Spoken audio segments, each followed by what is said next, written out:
Эми негизи эркектин ден соолугу ушу мужское здоровье деп көп мамлекеттерде атайын изилдөөлөр болгон. Анан ушул баягы эркек адам өзү ушу эркектин ден соолугу кандай болуш керек, Анан биздин коомдо сен эркексиң деп эле ал киши мындай темир адам сыяктуу эле кабыл алышат дагы. Анан бул баарына чыдайт, бул эчтеке болбойт, бул иштеш керек.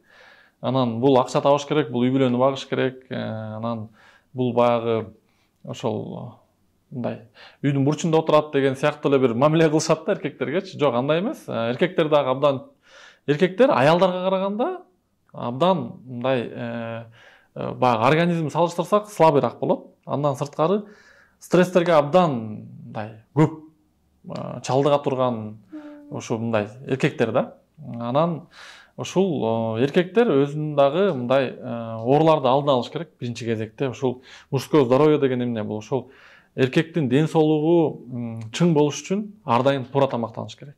Андан сырткары жанагы ден соолукка зыян келтире турган нерселерди колдонбош керек. Бул ошол жанагындай чылым, насыбай, арак, пиво деген ушундай жагымсыз нерселердин баардыгы тең бул эркектин ден соолугуна аябай терс таасирин тийгизет. Андан сырткары эң чоң мотивация бул спорт.